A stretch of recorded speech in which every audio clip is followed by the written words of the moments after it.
Hey guys, Dirk here from Chesty Trains with another episode. It's been 3 or 4 weeks, I think, right now again. Haven't had much of a chance to make videos. Kept busy with family, with sports, and all sorts of work, of course. But now we're back at it. Got a new train, few new trains, few train cars and engines, and you know probably show you guys some of that.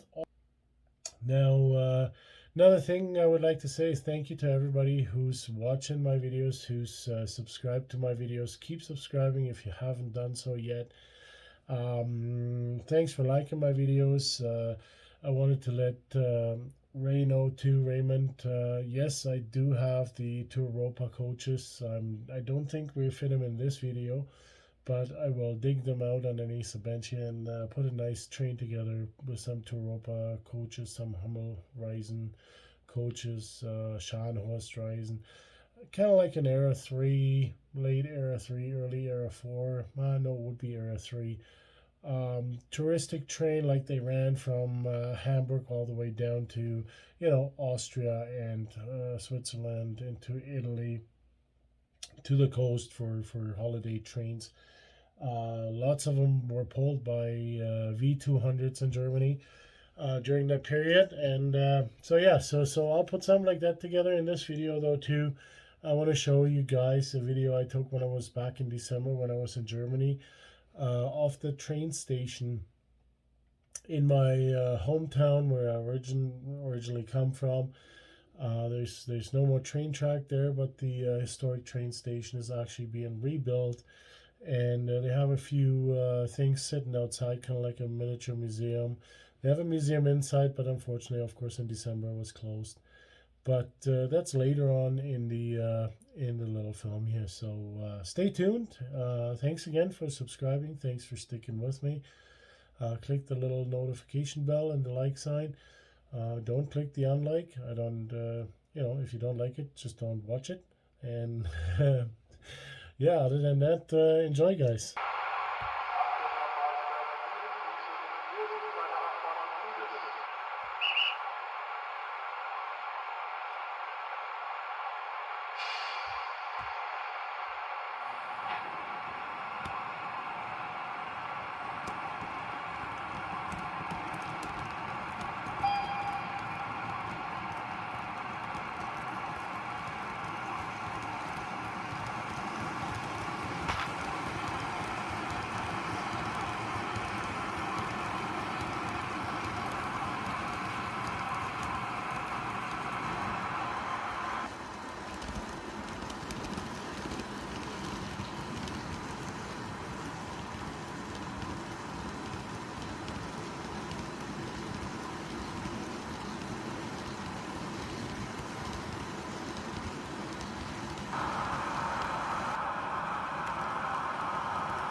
Hey guys, Dirk here from Chesty Trains.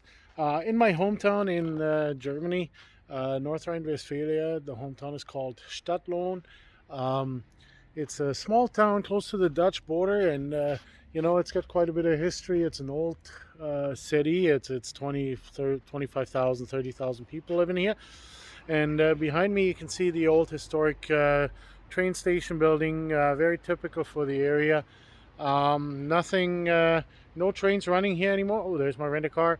Nothing running here anymore. There you can see the train club of the town is located inside this building, and there's a museum in there too. I think everything is closed. It's just a regular working day. I think, sorry, it's a Saturday, and I don't think that anything here is open. But they have a very cool. On the outside, they have a really cool display. They have a local train engine that used to be used here, and they have a local coach that used to be used here from the Westphalian Railway. And basically, this building right now, this train building, or this train station, former train station, is under renovations to bring it back to its original state. As you can, it's going to be hard to see, but they have up on top here, they have a little bit of a pictures how it used to look in the old days, and they're trying to restore it to that. And Stadtlohn has quite a bit of history, being it in the 30-year war way back when, or being it in the textile industries. There's huge textile industry here, or used to be, and they had lots of rail cars here picking up those rail cars full of linens and textiles. And there's a historic factory here in the background. You can see here, this is like you know, a very historic site for the area, as well as the company called Kemper. They make farming equipment, special machines to turn around the hay when it's drying, and to cultivate the fields and stuff. And they were actually bought out by John Deere, but their head factory, or their main factory, is over here. You can see it there where those yellow machines are sitting. That's their main factory, and they were bought out by John Deere because their equipment is just so great. So anyways, we're going to walk around here a little bit, this historic train station building, and see their outside exhibit of some of a train engine and stuff. So let me show you that. So here's on the opposite side of the railway station building. Here we see like the big poster, what it used to look like and what they want to make it look like. But also they have these outside exhibits, and one of them is this old skeleton of a rail car. The wood is obviously all rotted away, but here you can see like the screw coupling.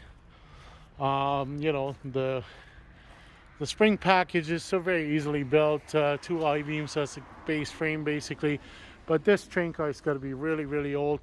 I don't know, I would put it probably in the 1940s, 1943 on the wheel. So yeah, it's right around that area of the early or late 1930s, early 1940s.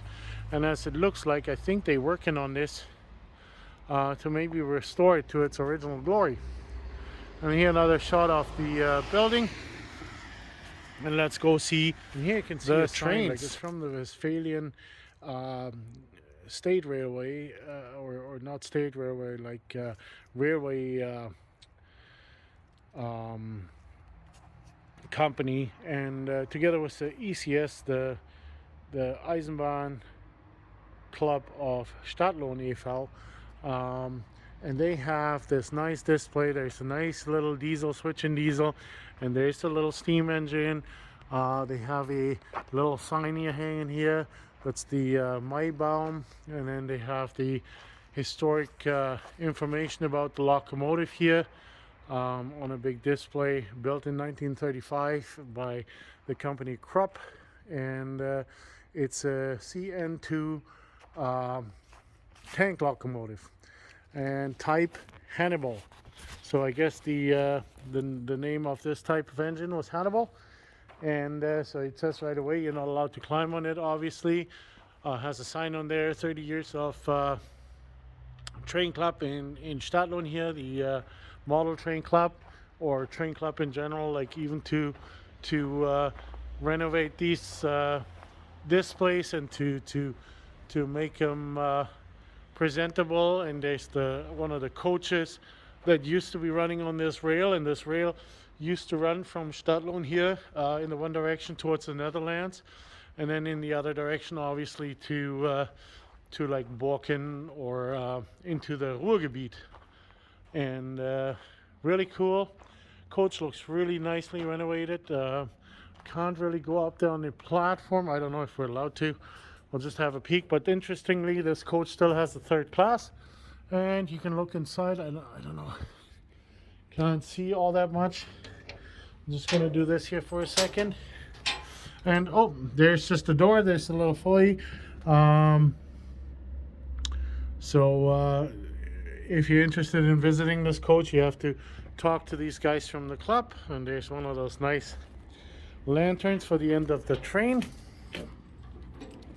I don't know if I can hang over here and see the inside of the coach. You can see the tables there and the wooden benches. So this is really third class coach, and hence no comfort in the coach. You can see really cool here the connectors, the screw coupling, what's the hook, how the coaches are connected, the big buffers, right, the air lines for the brakes, supply lines, right. Oh, and here we come to the little switcher engine. Again, was the same logo, same company, and yeah, very nice, very nice. Look at the little cap, right, little diesel, raw diesel. I don't know when it was built, but we'll just walk around and have a look at it. Here we see the front of it, but really nice. I mean, they have a roof over top and stuff, so they don't degrade and don't get you know, pelted by the rain and hail and are too exposed of the weather. Oh, here, historic sign, train crossing, and so it keeps them in rather nice shape, right? Very nice, very nice. There it says it's the diesel hydraulic locomotive with the number 601. It's a D-type D53, and it was built by Klöckner Humboldt Deutz AG in 1954. It has 225 horsepower and weighs 30 tons. And then we have here train crossing signal again, and we have a really old steam engine, steam roller. So this thing I guess used to pave roads, or if it was a tractor to pull stuff, or what it is, but belongs to a road building company that's here from town, August Hake, and I guess they donated this. When I was a little kid, it was sitting in their yard, which was just over on the other side here and behind these buildings. There was no buildings there when I lived here. But yeah, and then they have another rail crossing gate. Everything's sitting here, right? That's kind of really cool. Does it say on here? No, it just says who built it. Maschinenfabrik und Eisengießerei Rutemeyer out of Soest in Germany. So I'm not sure what year this was built. It doesn't have a sign on there. There's no information here, but pretty cool. There you can see how it steers with the chains on the bottom. That's pretty awesome. But we're here for trains, and this is really cool. You know, small little town has this locomotive monument to the Westfälische Landeseisenbahn. Let's go see the museum. So too bad the museum is closed. It's only open. It has very limited opening hours. The first Sunday in October, or the first Sunday of every month between May and October, and then it's at between. Right now, it's basically if you call in ahead of time, they can open it. But essentially, it's closed over the winter, or it's just very limited when they meet. Maybe on Thursday nights, the train club, maybe it's open then. So yeah, we can't really look inside either through the window. But here, hang on, a really nice shot again off the engine and the coach underneath the roof. It's really nice that they built a roof over top. Keeps everything kind of neat, tidy, and free of bird shit and the environment out, obviously. So yeah, that was my little tour here of the train museum. There's a clock on the wall. I think it's even right, the clock. So I think we're going to continue on. Unusual cold here for this time of year. Normally, you know, they don't have it this cold until like January or but you know, It's okay. I survive. Used to cold from Canada, obviously, so not a big deal. Um, Plus, they by far don't have as much snow as we have in Calgary, so it's pretty okay. Oh, there's still the of the city, Stadtlohn, right? So if I Yeah, was a so that's it screwdriver, I'd for the probably little try to. video about my hometown train station and the history, a little bit of the history, I guess, of what was going on here. Um, it was still in operation like in the 70s, early 80s. As a kid here, I took the train sometimes to go to the Ruhrgebiet, and now everything is gone. The train tracks are gone. It's basically the building is under monument protection from the government, so that's why they have to renovate it, have to use it for a good cause. And of course, one of the good causes and for the public cause is the train club. I'm sure they barely pay any rent in here, which is kind of nice that they do that here. Because they have to kind of keep somebody in there to heat the building and keep it in check. So the train club takes care of the building, I guess, at the same time. Yeah, so next stop will be somewhere else. Unfortunately, no model trains here today, but next stop will be very soon.